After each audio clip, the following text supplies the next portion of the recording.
What's going on, everyone? Welcome back to That Mill Podcast, edition number 2 of the 2021 to 2022 season. Hope you're doing well. My name's Omer, as always. I'm joined by my regular co-host, Mr. Micky Simpson. Hello, mate. Hello, sunshine. You all right? I'm all good. Good, pal. I'm not bad. Enjoying my last couple of days of isolation at the moment, but, you know, it is what it is. I mean, I'm glad that you dressed up for me, you know, to kind of make me feel like I'm in the same sort of, you know, environment of being out and about still, mate. But, yeah, just aside from that, I'm all right.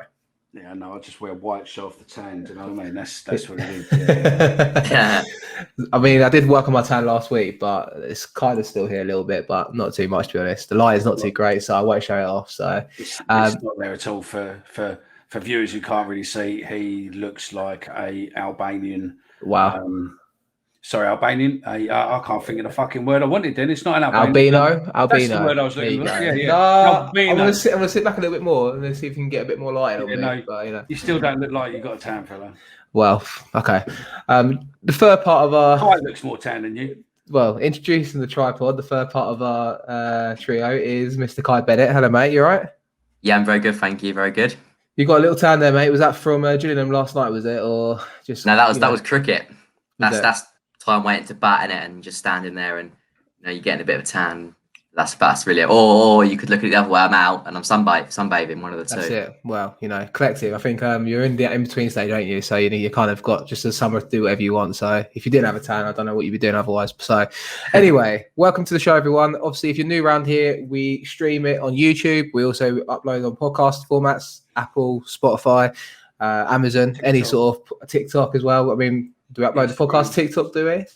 We can, yeah, I'll put clips on there, yeah. Okay, right. So, but we have social medias, which is what I was going to plug there. And that is including TikTok, Facebook, Twitter, and Instagram at That Mill Pod.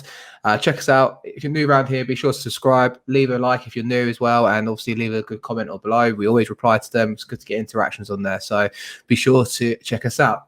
In today's show, we're going to have two parts. Part one, we'll be talking about what we believe our strongest 11 to be for the season coming up. And in the second part, we'll be quizzing Kai on all things Gillingham yesterday and previewing the Ipswich game on Saturday. Let's get into it.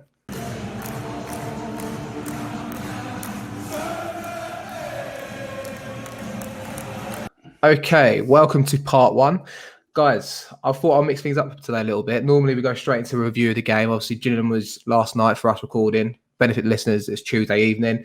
But we're not going to talk about Gillingham just yet. What I wanted to do, guys, is kind of put a little... twist it onto us a little bit early doors here, where I'm going to say, what is Mill's strongest 11? So, I mean, we're going to start with a stipulation. So I put a tweet out earlier as well, and a few people replied to it already, but it's quite obvious that Gary Rowett's going to go with a 5 at the back, maybe a 5-3-2, 3 midfielders and 2 attackers. So we're going to pick our own 11 collective as a group here of what we would play for Saturday, with the idea that it'd be the same team that you'd play the week after at QPR. So we'll start here with the goalkeeper. You got an option between Bart Bukowski, George Long, and Ryan Sanford and Joe Wright. But I imagine we're going to all go Bart here, right? Nice of you to stitch us up on this, by the way. This wasn't in the show notes, but we'll deal with it. We're professionals, but please, try harder next week. Stick to the show notes, for Christ's sake. I've got my show notes in front of me. I just didn't share it with you. Your show notes are different to our show notes. Thanks for that. Do you know what I mean? You're making us sound like we're professional. You're giving away our secrets here, show notes and everything as well. But come on, Kai, talk to me about your goalkeeping choice. It'll be Bart Bielkowski every day of the week, I take it, right? Absolutely. Well, yeah, at the moment anyway. Was it last year second most clean sheets in the division, and the year before that joint top. So has to be Bart. You know, he's and 2 years on the trot. Fans play season. Which is the first time that's ever happened. Is that right, Micky? No, it's not. There's about 3 or 4. We had this debate with Neil when Neil was on Friday Night Live. I found Darren Ward was one that I recall, and I think the other one was someone from the 70s, I believe. So the name escapes me at the moment, but I'm pretty sure we spoke about 3 or 4 times in Friday Night Live, like you said there. But yeah, I mean, Bart Bielkowski, I agree. I think all 3 of us agree there. Obviously, Bielkowski is the number 1 for Mill goalkeepers at the moment. I do like George Long. I think, you know, obviously we saw bits of him on Saturday against Arsenal. He looks like a solid backup, obviously fielding, departing, and obviously Long took his position there. But I guess cup games will be his chance for him to kind of, you know, show himself into the team. But we'll have to wait and see. It'll have to take a huge dip of form for him to take out of Bart's place, so to speak. We'll move on to the defenders, 3 central defenders. for the right side of centre half, I've gone with Daniel Ballard. You guys agree? I think it's they've got a few options there, but I think Ballard, from what we've seen, Micky, he seems to be a bit of a unit. And obviously, last night, on a few tweets online, a few match reports I've read, pick him up pretty much. It looks like the real deal for us.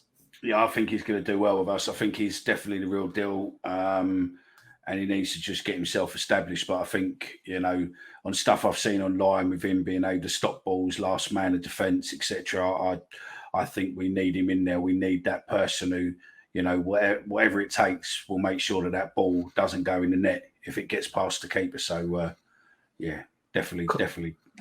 And hello to his mum, who's following us. So, well, we're assuming that she listens to the show as well, mate. But Kai, you've seen Ballard up close and personal, mate. I mean, you've obviously been at the training ground. Some against Fulham when he scored. You saw him last night at Gillingham as well. I mean, talk to us about Ballard and what you think about him. And obviously, if you want to put anyone else at right centre half, let us know. No, he's fantastic. I was really impressed with him last night. I thought he probably was the man of the match yesterday. Really, really good. Looks solid in the air. Aerial ability was second to none. His composure on and off the ball was fantastic. He's not scared to go into challenges. About 5 minutes in, he crunched one of the Gillingham attackers, and that sent the Millwall fans, very, very very happy. Him and Danny McNamara, literally one after another, went straight into them. He looks a classic Millwall type player, but with I don't know how to say it. He's got, I think, coming from Arsenal, he has that passing out from the back attribute. That's what Rowett wants to implement this year. So yeah, really, really good signing, and definitely right centre half for me. I suppose, the options we've got across the back line, obviously the next one we'll go for is the heart of defence. Heart of defence. But the other players that can play that side, I guess, are Hutchinson, who I'd probably put in the heart of defence myself, and Alex Pearce. But I suppose you've got Marlon Romeo and obviously Leonard, who could fit in at right side centre half. But I think for me, Ballard wins that position, and I'm pretty sure everyone agrees with that. And a few tweets I've seen online, everyone agrees. So, like I said, heart of centre defence, I've gone for Sean Hutchinson. Agreed, Kai? It's obviously an easy choice, I think. Yeah, I think Hutchinson suits that centre back position. Like with Pearce used to play, didn't he? Before we used to have Hutchinson, Pearce, and Cooper, and he's just someone's going to marshal the back and stay in between, keep Ballard and Cooper. Whoever we go for a left centre back, but I'll go Cooper. But they're going to keep them in check and look to bring the ball forward himself while the other two sort of try and get forward a bit more, and he sort of sits in and marshals the back five. So yeah. Definitely him at centre back. I think it's also what Rowett will want to look for in the side. I think, Hutchinson's got a bit of pace. He's not rapid, but, he's got a turn of pace where he could be sweeping things up, any balls over the top. He reads the game well. And obviously, Hutchinson's been solid for us. I think he also had a bit of ropey start 3 or 4 years ago under Harris, obviously in that division, League One at the time. But since then, he's just become, a key presence for us at the back, hasn't he, Micky? Yeah, 100%. He's just a warrior for us, and he puts himself on the line, and when he's in the team, we seem to play better. So definitely, he has to be in it. Cool. Not Alex Pearce. That's heart of defence. Either of you two know for the best 11. Kai? Nah, not for me. I just prefer both for Hutchinson and Ballard. I think in two there, and then obviously you have to have a left footer at left centre back, haven't you? So. Yeah, you've already said Jake Cooper there, left centre half, and I think I have to agree with you there as well. I think Cooper's obviously the ever present as well, alongside Hutchinson, but Ballard in there as well. I think that completes a nice little trio there. What do you reckon, Micky? 100%, absolutely 100%. You can't not have Cooper in the team. He's just so dependable, and also he can get you a goal occasionally. So you've got to definitely have him in there. So we'll go to the wing backs. I'll start on the left side. Scott Malone, I'm going to go for, guys. I think. Obviously, the options you got there, I suppose, is quite limited now. Shane Ferguson was obviously with us last year. He's since departed. You've got Scott Malone there. Kai, I think it's probably self-explanatory, isn't it, at the moment, considering his form last season? Absolutely, yeah. But also someone that could play there, Murray Wallace. I think he's probably unlucky to miss out at centre back now. With Ballard coming in, and I can't really see him getting in front of Malone either, because since probably Christmas time, Malone was fantastic. I think Murray Wallace injured himself for a couple of months last year, or he got injured, and then wasn't there? I think he had a foot. That's right, yeah. So he dropped out, and that gave Malone a real chance to stay in the team and show his quality, and he did. So for me, after he played well as well last night, looked dangerous, put a couple of really good crosses into the box. So yeah, for me, Malone has to be the left wing back. I think he's obviously, Rowett wants his wing backs to bomb forward, get on the ball, offer quality from the wide areas. And I agree with you, Murray Wallace is really unlucky to be missing out on this side, but it shows the competition in places we've got. But, he's a dependable head to come in afterwards, I suppose. But for the wing back especially, I think Malone just offers that bit of quality in the wide areas, balls into the box. And also dead play, set pieces he seems to be on top of at the moment as well. So, yeah, I think for me, that's kind of self-explanatory. Mickey, left wing back, Scott Malone? Yeah, definitely. I mean, he just seems a completely different player the second time around here, doesn't he? He just, he's earned his place in that team, and I don't really think anyone's going to take it off him. No, I agree with you. So I think a debatable one, I think all three of us are going to agree with the same player here for right wing back, but there's competition here anyway. Obviously, you've got Danny McNamara and Marlon Romeo. Mickey, I'll let you choose. Who are you going to go for? And then we'll see if we agree with you or not for the right wing back. I think we're all going to choose the same player here. I'd go Danny all day long.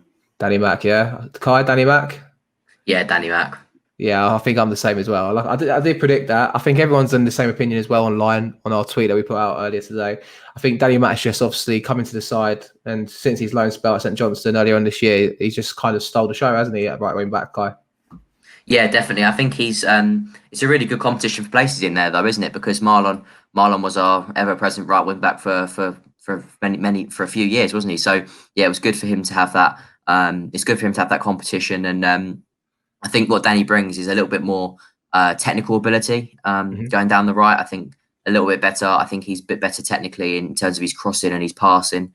But both are fantastic. So it's really good to have a competition for places in their positions. I think defensively as well, McNamara just offers, he's a bit more, I think, like you said, obviously about the crunching tackle last night. I mean, obviously I wasn't at the game, but I can imagine exactly the kind of tackle you're describing there. But also, he seems to read the game quite well as well. And I think with Marlon Romeo, he always uses his pace to get out of scenarios, which is obviously good. Like a fullback's typically got a lot of pace, but I feel like he'd be prone to a mistake, but he'd be able to get his way out of it because of his pace. But McNamara just reads the game much better for me, I think. What do you reckon, Kai? Yeah, definitely. I think the amount of times last night they made so much space out on the right. There was throw-ins on the left-hand side near the dugout, and all it took was someone like Murray or Malone to switch the play over to Danny, and he would have been gone. I mean, we did it very few times because it's quite hard to get out of them scenarios. But the amount of space he did create down the right would have caused so many problems had he been able to get the ball and go. So yeah, whereas with Marlon, I thought I always used to remember he always used to come much more narrow and look for the ball there and then use the space and go right. But with Danny, he was sort of hugging the touchline. And if he would have got the ball, it would have been really dangerous down that right-hand side. Definitely. I think we're all in agreement there with obviously right wing back positions. We'll move into midfield. I think this is probably the most high competition position of the pitch, maybe at the moment. 6 really good options for Mill at the moment in the central midfield. Obviously, I'll read them out to you. Ben Thompson, I'm just going based on who's been here the longest, by the way. Not necessarily saying he's going to be in my team. Ben Thompson, I'm going to go for, obviously, you've got Ryan Leonards, you've got George Saville, you've got Keithton Belt, you've got Billy Mitchell, and you've got George Evans. I mean, Kai, I'm just going to come to you and say, pick 3 for me. Who would be in your midfield 3 for me? Billy Mitchell, Ryan Leonard, and Saville. Okay. I think that last night, I thought Leonard had a decent game. In all honesty, I thought probably George Evans he struggled last night. Evans, just sort of even his free kicks, they weren't really going past the first man. He lost the ball quite a few times in possession. I don't know whether that's a lack of match fitness or just lack of fitness altogether. I'm not sure, but Leonard played all right considering he's been out for all that time. So he has to get into my team. And when Billy Mitchell came on, he was lively. So I think he has to definitely get in my team. And then obviously Saville speaks for himself with the goals and the creativity that he can offer in going up forward.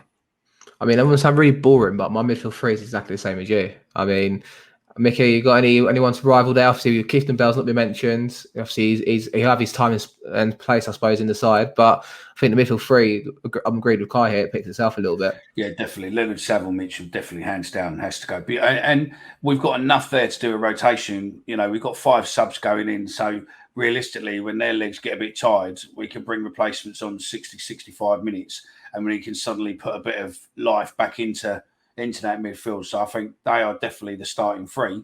But we've got enough quality on the bench to be able to liven that up if if we are getting, run rugged around that area, we've got enough to be able to change it. So, yeah, no, I agree with you. I think they are the best three to pick as a starting lineup, definitely.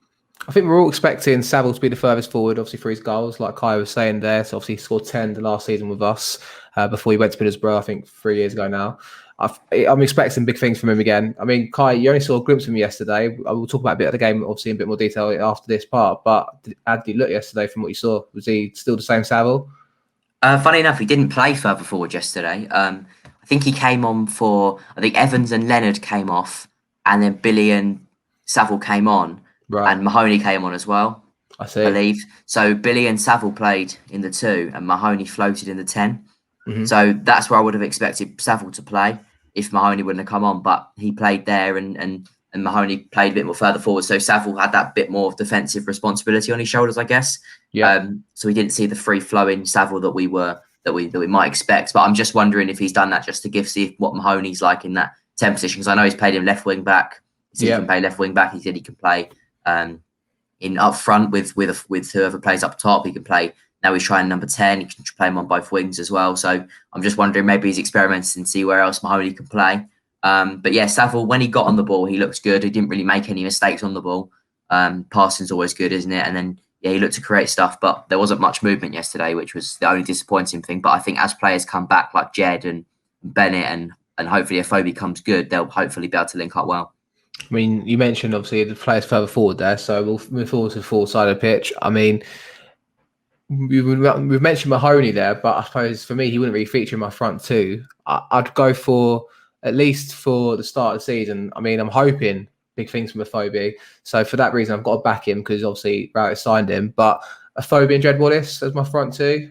What do you reckon, Kai? Agree with that? Or I think if you'd asked me that probably yesterday before I went to the game, I would have said 100%, definitely. I just wonder whether Benik Afobe's lacking a little bit of match fitness. At Gillingham yesterday, he struggled. Him and Bennett struggled to get into the game yesterday. They were Bart was going long, or the defenders were going long, or they were trying to go through the middle. But when they did get them to their feet, Gillingham players were just a little bit stronger, both of them, and they weren't able to turn. I mean, Afobe nearly scored. Malone's gone bursting down the left wing, and Afobe's took up a really good position in the box. He's found him, and it looks like he's going to tap it in. Defenders clearly pulled him back. The referee didn't give anything. But yeah, you can see his movements quite clever. He looks a bit like Gregory in the way that he makes runs down the line and tries to make space down the line. So I'm hoping he'll come good. I think he probably needs a little bit more match time. So yeah, I'm hoping if he does come good, I think Jed and Afobe will be the front 2. But I think that's probably harsh on Bennett. But I think you have to leave someone out, don't you? So it's harsh on Bennett as well, because Bennett had a really good end to the season last year. I guess, Micky, that's a highlight in the options we've got, obviously, up front. I mean, I worry hearing what Kai's saying now. I want to talk more about this in the second part, but creativity seems to be slacking a little bit. And I'm thinking that's obviously because Wallace ain't in the team again, and we had that last season. But I think that highlights, maybe with this team, like, no Wallace, no Party a little bit for Millwall, I feel like. Yeah, I agree with you. And we don't want to get into that. We don't want to get into this season with that same conundrum what we had last season, where when Wallace isn't firing all cylinders, we look like a bad team. We need to make sure that the players who we want to score goals are hitting the mark, and we need Wallace firing on all cylinders. Hopefully, he'll be back for Saturday. Is he injured at the minute? Or... He's nursing a niggle, I think. He's got some sort of strain. Kai, do you know? I can't remember. Slight rib injury, apparently. Yeah, I think so. He's nursing it, but I think he's rumoured to be hopefully fit for Saturday. I think once he's back, we can see where he is and how he is, and then go from there. But again, it's the same as midfield. We've got some, potential game-changing players sitting on a bench. Yeah. And, realistically, I suppose the starting 2 has to be Afobe. The club has seemed to put so much emphasis over the last week or 2 on Afobe, on the PR process, the shirt launch, everything. For a lone player, we've seemed to put him right at the front of this campaign for whatever reason, unless potentially, he's going to get signed at the end of this loan deal or something, I don't know. But they've put loads of effort, so, that's got to be for a reason. So we just hope that he hits the ground running and he starts scoring, 15, 20 goals we need. Valid points there, to be fair. I mean, I don't often read too much into the club PR because it's obviously different to Rowett, but I think this is hopefully number 9 that we want. And yeah, you're right in saying that, to be fair. It's very fair points. So there you go. That's our 11. To recap, that is Bart Bielkowski in goal. We've got Ballard, Hutchinson and Cooper. We've got Malone and obviously Danny McNamara at right wing back and left wing back there.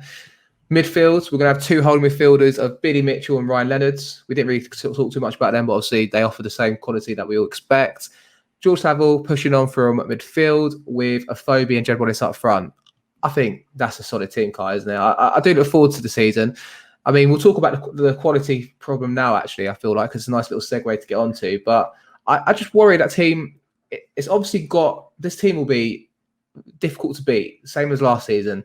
If you beat us 3 or 4-0, you're a really good side to have done that, in my opinion. And we don't have too many off days. But I just think we're not going to tear teams apart with the set we've got with Rowett, I don't think. No, I think that's probably fair. I think that if Jed and Afobe and Saville if they click like they did I think they were all together at Wolves, weren't they, at one point? So I think if they can click and they can get going, there's goals from the midfield as well as, I mean, Jed scores how many 10, 11, 12 a season roughly on average over the last couple of years, and Afobe can, I mean, I think he scored about 20, 25 against at Wolves a couple of years ago? He did, yeah. A couple is generous. A couple of years ago, it's 4 or 5 years ago now, which is the problem a lot of people have highlighted with Afobe. But I agree with you. I'm hopeful we could be the man. Yeah, fingers crossed. I think probably he's a lot younger then, about 24, wasn't he? So but he's only 28, isn't he? Now 28. So it's still early for him, and he's coming into hopefully his peak of his career at this point of age. So he's, I'm hoping that he's got a bit more experience and he knows how to come good off a little bit of pressure as well. But I still think if he can get some match fitness going, and once I think what we said about Troy Parrott last year, if he scores 1, he'll score quite a few. Problem with Parrott is he never did score 1. Very true. But I'm hoping with Afobe, if he does score 1, we'll get him off the ground and run him. I think it's very fair points there. I mean, it's just I worry that, I think from what I was reading last night from a lot of people online on Twitter reaction, it's just with the setup is it doesn't lend the chance to give the opportunity to the strikers. So, the strikers won't get 4 or 5 chances a game. It'd be 1 or 2. And I mean, Mickey, like I said, it's pragmatic approach. Like you can't knock it. We've come top half finishes 2 years in a row in the Championship. First time we've done that in how many years? Probably 15 years since the 2004, 2005 era. But it's just, I wonder how long that will last if we have games where we're not creating a lot. We're drawing 0-0. We've got 5 draws in a row again, like we did last November. Except this time, there's a full house den there.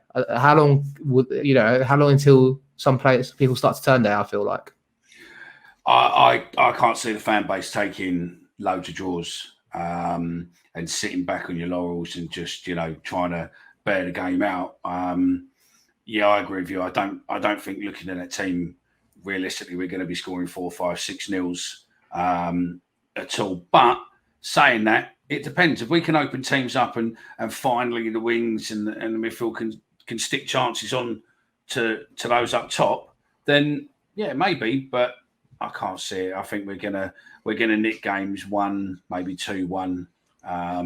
But I don't think there's going to be any big. So those who do bet big, we might get 1 or 2 games where we score decent numbers. But I think as a rule, they're going to be 1-0s, maybe 2-1s.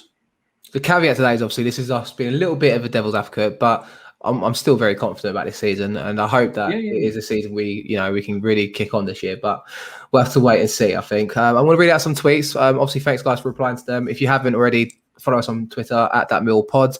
We often put out little surveys or little polls and read out your replies like I'm about to now. So obviously, I asked the question: what would be your sort of lineup you'd expect going into the season? Similar sort of thing to what the 3 of us just did here. And we've got someone replying with Bart in goal, Danny Mack. This is D5435884, by the way, sorry. Danny Mack, Ballard, Hutch, Cooper, Malone, Evans and Leonard in midfield with Saville, and also Jed and Afobe up front. So very similar to us. I think the only change there was he's took out Mitchell for Evans. James says the 5-3-2 has to go. I mean, they pressed us really well last time out. I think he's talking about QPR actually here. The 5-3-2 against the QPR has to go. They pressed us really well last time out, and we didn't have enough bodies forward to break out. Interesting topic of the conversation there. But, I mean, it's valid, isn't it, Kai? I mean, we've only done 5-3-2 every game pretty much this pre-season, so it's surely going to be here come the first game of the season. Yeah, definitely. I do agree, though. I think that we do need to have some sort of we need to have some sort of ability to be able to change our formation on games. I mean, I know he wants to stick with the 5-3-2 or the 5-2-3, whatever way. But maybe at home, can we go more attacking? Can we go 4-2-3-1 or 4-4-2 even? So I mean, just to break it up, because otherwise teams, you can become a bit too predictable, and the teams sort of turn up, know exactly what you're going to go. If they turn up and they expect you to play 5-3-2, and then you play 4-2-3-1. It's going to be a bit of a shock, and they're going to have to sort that out in the hour before kickoff, and they're probably going to be a bit lost there. So if we can sort of change the way we play and mix it up, I think we'll be a lot more unpredictable and harder to beat. I suppose, Micky, that's when we got to use our versatility. The players we've got in there that are versatile. Leonard could play right back, centre back, midfield. Saville could play left wing back, midfield. You name players on the team sheet. Sometimes it's hard to work out who plays where, and that could be an advantage, I suppose, for Mill if we do want to start mixing things up. I agree with Kai. I think that he's played this all the way through pre-season. He's giving teams how to figure us out. And I think if he carries on through the full season, I think we're going to get found out like we did when we had Harris. We were found out. Difference between Rat and Harris is that Rat can play a plan B or a plan C to a degree. But I still think, going into season, we should play different, definitely more attacking at home. You've got the fans on side. We're going to have full houses. We need to have, at least at home, have an attacking style of football rather than away. Go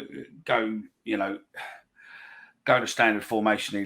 He likes a 5-3-2 away from home, but at home, we've got to have a lot more attacking. It's interesting. I mean, because Wall Talk, when they were in Scotland, did obviously a few different podcasts over 3 or 4 days, and one of them was with Joe Carnell on the show, who is obviously Gary Rowett's right hand man, so to speak. He lives with Rowett when they're down in London. They work non-stop when they're in London together, and obviously he's the kind of go-between for the coaching staff.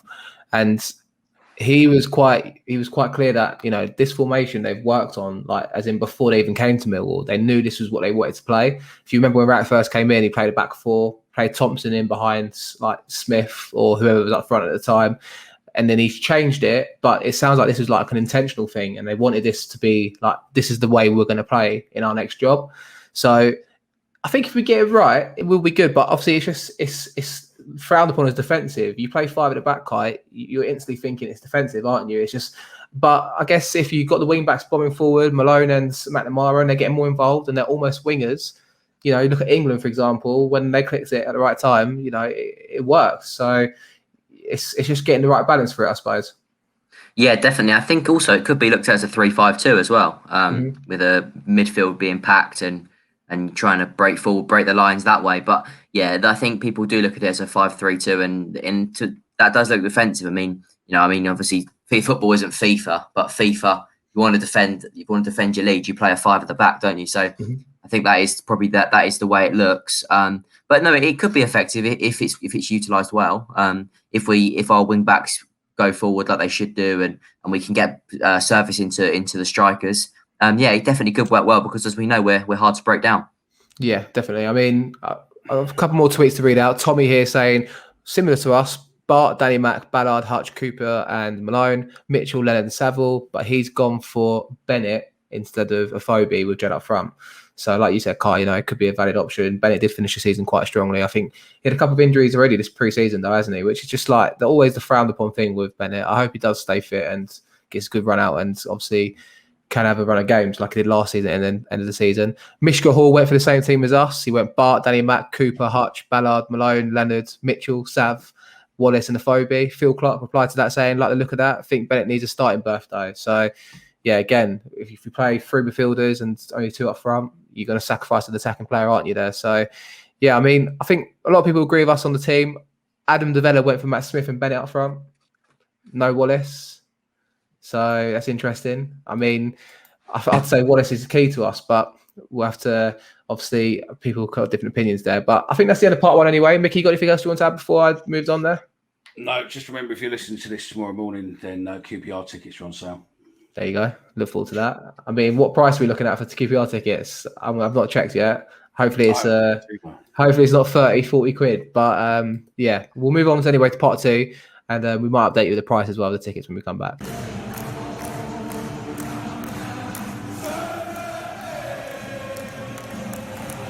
And welcome to the second part of the show. I'm going straight to Kai here. This is our part where we talk about last night, Gillingham away. First game back. I guess we'll go to the more important topic. How was it like to see Millwall in the stadium, mate, and have a crowd of fans there? Fantastic, brilliant. It's just nice to be back. The sort of the way they came out and clap the fans. It was just nice. Then the first song, "No One Likes Us, No One Likes Us" was brilliant. Overall, it was just a fantastic evening. And even despite the average performance as such, I thought just nice to be back in a football stadium. And I sort of, even now, I'm looking past the performance. Just it was brilliant to be back, and it was great for the fans to be back. And I thought it was a really, really good night. The anticipation and the highs and thinking ambitiously about Millwall, followed by the inevitable lull. It's just Millwall, isn't it, I suppose, in that sense? Yeah, I mean, get back in the stadium within 5 minutes, the referee is cheating as such. You can't say that, but he was awful all night. And when Millwall fans are singing to him, he's smiling, he's laughing away, and that just makes it even more annoying than giving a free kick. I thought, it's just you wait 18 months to go and watch Millwall play, and you come back and it's exactly how it was when you left. They're really frustrating to watch at times. But when they do score and when it does work, it's brilliant. The referee and Linos are convinced, just making it tough for us. But no one likes us, so we don't care. So that's it. I love that, mate. I mean, Mickey, one more thing before we talk about football. We wore a new kit yesterday night. Our new away top. A fucking thing of beauty. There you go. And I do like the fact that they are looking more like polo shirts than they are football shirts. Which is probably, one of the things where actually it shows that they might get football fan or might get Millwall fans just a little bit. But other than that, no, it's a thing of beauty. It should have been our first kit, not the second kit. If there's any negativity with it, it should have been plain white. But you know what? It's still a white shirt, and I like the white shirt. So yeah. Kai, you saw it in IRL, so to speak, in real life. Loved the kit. Yeah, really, really nice. Looks lovely. Just everything about it is nice. It looked classy, and it's the promotion kit, so it's going to be good. Promotion kit, love it. Come on, then, talk to me about the game, mate. I mean, I was just looking through the team, obviously, that I've got in front of me here. I've got Bart in goal yesterday night. How was it to see Bart? Obviously, he didn't play last week, did he, against Arsenal? Is he looking in good kind of form going into season? Yeah, looks solid as always. I mean, their goal. I mean, people might argue that he could have maybe done a little bit better. With it, it sort of hit the post and went in, but it was almost quite a slow strike as such. I mean, as soon as it was hit, I thought this is probably in. But yeah, I thought Bart had a good game. He controlled his area really well, and they're looking to play a bit more short now by the looks of it. We mentioned this the other day, didn't we? But they're looking to roll the ball out and go short from goal kicks if they can. Danny's dropping deep, Malone's dropping deep, so it looks like they're definitely trying to play from the back a bit more, which is different, and I guess that's what we were going back to about being a bit more unpredictable. So we can go both ways with Matt. Even when Matt Smith came on, they were still going short at times, so mix it up a little bit. So yeah, it worked well. I mean, the rest of the back five was McNamara, Ballard, Pearce, Murray Wallace, and Malone. Any standouts for you last night then from them five? Ballard and Malone were Ballard was exceptional. Malone was very good as well. He looked like he was going to cause the problems for us.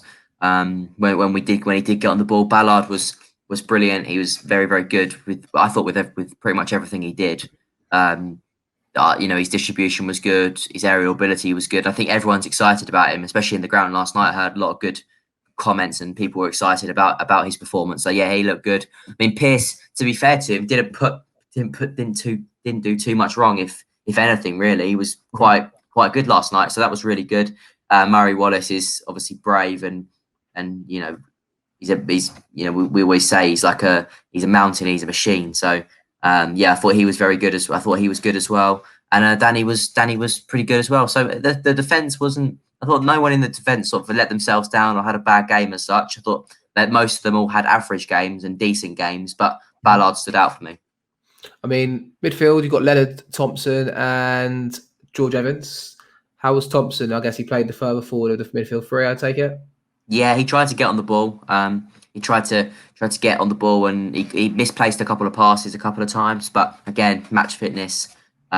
We always know that Thompson works his socks off, and he did last night. He gave everything for the calls.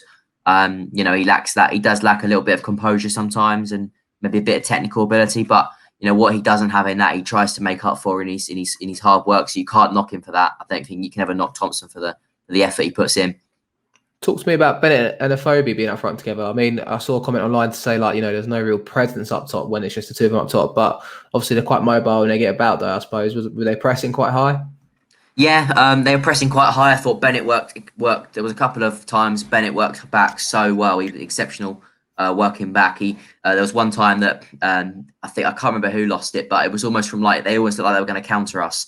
And Bennett sprinted back, he'd given everything, and he's put a good challenge in. And we came away with the ball again. So he did work hard. And Afobe tried to run the channels. He tried to get the ball into the feet, whether the pass wasn't quite there or whether he wasn't strong enough to hold the Gillingham defenders off, because they were quite big centre backs as well. And with Bennett and Afobe being quite small, I think Bennett's only 5. What's Bennett 5'8", 5'9", and Afobe probably similar. They did work hard. They worked hard up there. But no, I thought that when Smith came on in the second half, there was a bit more of a presence up there, and we had a bit more of a target man. But they sort of struggled. But I'm hoping as they get match fitness, they'll both come up to speed again. That's it. I mean, obviously with Smith, he was involved with the goal, wasn't he, yesterday? Came on in the second half. Cooper, obviously, I think he came on the hour mark, didn't he? But obviously he got his first goal of pre-season, so to speak. So yeah, I mean, talk to us about the goal. I think it was a set piece again, wasn't it? Yeah, so it was Mahoney drifted the ball across the face. He's from a corner, so he's drifted it right into the back post. I personally thought the chance was gone. I thought it was too close to the keeper. There was a couple of chances last night where, a couple of corners last night where we just stood it up too much, and it was easy for the keeper to come and grab it. That one was had a bit more pace on it, but it was floated towards the back post. Matt Smith heads it back across, and Cooper just nods it in. I believe Cooper scored there a couple of years ago when we went there for pre-season as well. I think he might have done, maybe. I think it was a similar sort of goal as well. It was a good finish. It was good positioning from him. But when he came on, we looked massive up there. We had Ballard, him and Murray, as well as Smith. The only person you're really missing there is Hutchinson. So yeah, we look much bigger than them, and that's why I think that's probably where the goal came from that, and that's where we got our equaliser from. Absolutely. I mean, so with that, we score set pieces galore, but rightly so, I suppose, with the height we got in our team, right? So it only makes sense that we are a threat from these positions. Yeah, definitely. I'd like to see us score a few more from open play, but I think that will come as players who have got as we were saying earlier. Saville was on the bench for 70 minutes or so yesterday, and Jed didn't even play. So there's two really creative players there. So without them two, maybe you can't expect to score so many open play goals. But once they do come back, and hopefully they link up with players, I think it'll be a knock-on effect. I think once them two come back and they start linking up with Afobe and Bennett and players around them, I think they'll all sort of they'll all get better with each other around. It's one of them situations that they'll be better together rather than individuals, if you know what I mean. Yeah. So they'll work well as a team. So yeah, I think that will come. But yeah, set pieces are our strength, aren't they? I suppose it's a beneficial thing to have to go into the season anyway, nonetheless. I mean, Micky, obviously 1-1 draw against Gillingham yesterday. Doesn't really get us too elated, I suppose. But I'm sure on Saturday against Ipswich, we'll hopefully see more of the side that, kind of resembles what we're out after, like we debated in the first part. Yeah, fingers crossed. I mean, I'm a bit disappointed that we went down so early yesterday. But yeah, I think, a few comments I've seen online and whatnot, it looks as if there was more Millwall fans there than Gillingham fans spread across all access to the stadium. So I've seen camera angles from both sides. So look, it's a training game. Mm-hmm. It's a pre-season game. They're always either, really, really, look fantastic, or they're complete and utter dog shit. And to draw 1-0 against Gillingham doesn't really tell the full story, does it? I mean, it's just about, I think he's just getting people match fit. I think Saturday's is the game where we'll go for it, ready for the following week when we take on QPR. Yeah, and I think post-match from Rowett, a lot of that was kind of there. You know, he said he's obviously erring on caution with players. Obviously, Saville was involved for the first time yesterday in 10 days. He was isolating, and, you know, he's being quite cautious with players in their minutes. Obviously, no Wallace, like we said. You know, Bennett's still coming back up to full fitness after a couple of knocks as well. You know, we're not quite there to the full side yet. So we'll hopefully see on Saturday, Kai, you know, a more rounded side that, you know, hopefully will be the side we're taking to the game against QPR. Yeah, and I think Ipswich will be a really good test. I think how many signings? About 8 signings, haven't they? And I saw they signed Connor Chaplin yesterday from Barnsley. They've signed Edmondson, Higgett. They've signed some really good players. So they look like they'll be a really good test. I think they won yesterday as well. I think they played as well. So it'll be a really good test for us. Hopefully with players back like Jed and Saville. I mean, I don't expect probably Jed to start because of the injury, but hopefully even come on. But Saville may start as well. But I think it'll be a lot more close to the team that will be next week against QPR. So yeah, it'll be a good game and it'll be a good test and a good run out for them. And looking ahead to the week after. I mean, whilst we maybe struggled for goals, Ipswich scored 3 yesterday at Colchester. It was a 3-3 draw though, so obviously quite an end-to-end game nonetheless. But yeah, you mentioned that. Obviously, there's, you know, further. I think they've got Joe Pigott in there, you know, the striker from Wimbledon. So they've got, you know, real kind of ambition there to kind of make a go of it. So it will be a good test for Mill nonetheless to see if we can go one more. I mean, Mickey, we've got some ticket details about QPR. What I'm impressed about most is, okay, the price is from £28 to £33, just say. We've got upper and lower tier, mate, for QPR. It's brilliant, isn't it? It's fantastic. Do you want to know a little secret as well? Go on, tell me. From my fan on the board day. The reason they do this with obviously with the ticket sales, and everyone always panics, go, oh no, am I going to get a ticket? Am I going to... Basically, the club will work out how many fans have got 560, how many fans have got 550, and then you're talking about loyalty. You're talking about loyalty points. Yeah, with the loyalty points. Right. Basically, the club's worked out that every person who's got 560, if they want a ticket, they will get one. Mm-hmm. Same as, you know, the 550, the 560, 550, and then the 130, 140. So all of those people within that bracket, they've worked out that if they want a ticket, they're going to buy one within that period. They will get one, and then obviously those spare tickets, what are available after that, will then go on, by the looks of it, onto general sale from next Tuesday. Yeah, I think it's going to be a good away. I mean, how many points you get with your season ticket? 230. Okay, no. So I mean, 560 is a lot. Isn't I'm it? just checking my points now. I'm just on the website now. I'm not logged on. I'm on 640, so I'm guaranteed a ticket. So yeah, I mean, so it's a fair system though. I mean, the loyalty system is. I always did worry before in the past. I'm talking 5-6 years ago when big games came around to get a ticket. You'd have to rush online or get on the phone or even be down at Millwall to get your ticket. So yeah, I think loyalty points is a fair system. Obviously, it's hard to work out when you had 18 months out. I suppose that's the only criticism, you know. No, they'll be carrying it. I mean, I think they probably do what they do, carry the year before. So correct. The last time we were there, they'd do it. But when I was there, you know, looking at it, because at first when it came out, I raised questions, obviously, where I was when I was. But I was assured that every person within that bracket is guaranteed to get a ticket within that period. So, I mean, here you've got what? So... Thursday, anyone from Thursday to Friday can get it. If they got 560, they're obviously going to be active to get a ticket. They should get, and then 550 they should, and then obviously members go on sale on a Monday. So, you know, I think it is fair. At first, I was like others where it's, oh, hang on, you know, you can't do. But once you look into it and actually see the mechanics behind it, they do a lot of work to figure out how many people have got this many, right, we do that, how many of this. So, yeah, so everyone who wants one should be able to get one. And the fact that we're taking, 2,254 down there is big numbers. The only one that's got me on there, if you seen it on there, is the upper tier. It's £33 for a normal ticket. And if you want a restricted view, then it's £31. You think it'd be a lot cheaper for a restricted view, because it is quite a restricted view at QPR as well, isn't it? I've always been up the top tier as well. I've never been down the low tier at QPR, so I'm definitely going to get a ticket for low tier if I had a choice tomorrow. So, yeah, I'm buzzing for it, man. But yeah, at QPR it is very tight and compact, but you do get to see most of the pitch still anyway. I think I've been in the corner a couple of times before, but if you're Millwall, you know, you can get a restricted ticket and go into the middle tier, a bit of the tier anyway. So there's no rules, seat numbers when it comes to the away day, but. Yeah, I mean, it's obviously exciting. I can't wait, man. 2,500 tickets. That's what it's about, Kai. So Absolutely, I can't wait. It's going to be great. It's also to start off with the London Derby first up will be good. How many years? 7, 8 years since we beat them there. So it'd be great to start the season off with a nice win there in front of 2,500 Millwall fans.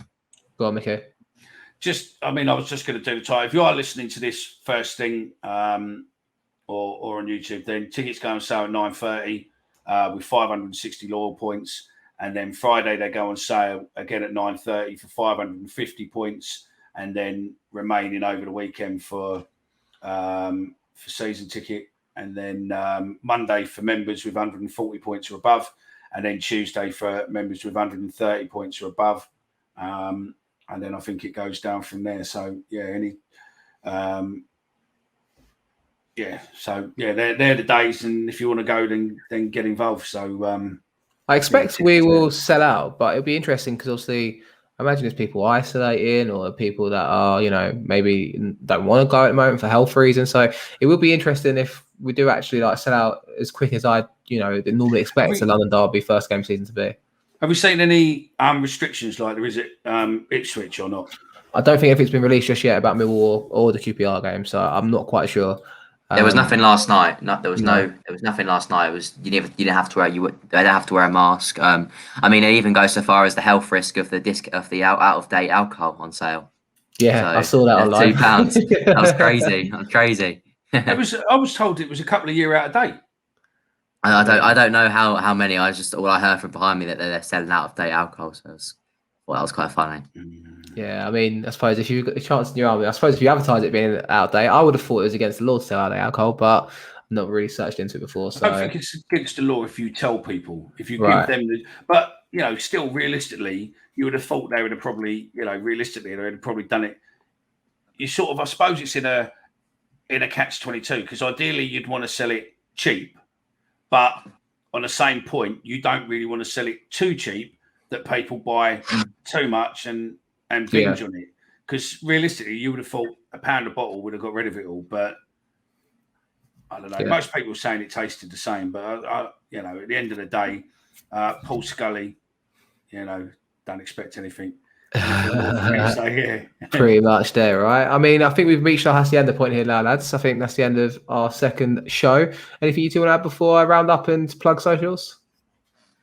All good? I think that's it. Yeah. Good show. I think it is. Look, those of you who look for your away tickets and look for your planning of your away days and all that, check out the website. There is a section on there called, Millwall Away, which has links to all clubs, sat-nav details, etc., stuff in the local area, etc. Keep checking out the website because as we're going forward closer and closer to the season, there will be lots of different news from available sites on there. So you can do one click.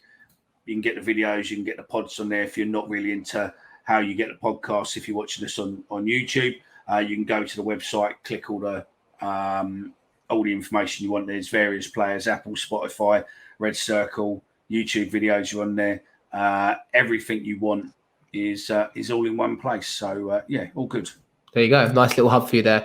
Obviously, check out the website, like Micky said there, www.thatmillpodcast.co.uk. Follow us across our socials, Twitter, Instagram, TikTok and Facebook @thatmillpod. And obviously, check us out on YouTube. If you're listening on that on audio, we put bonus content out. Last night, we put a match vlog from Kai, who was obviously at the game yesterday for us from Gillingham. And, we'll have more bonus content going out onto YouTube. And obviously, it's kind of the hub as well, in that sense, for video content. So, one last plug. We're in the FCA Football Content Awards. If you check out our website, you'll be able to vote for us. If you check out our Twitter, our pinned tweet, you'll be able to tweet out and obviously vote for us as well. So that's everything. Kai, thanks for joining me as always. Thank you very much for having me. I've enjoyed this. And Micky, thanks for being here in a nice formal shirt.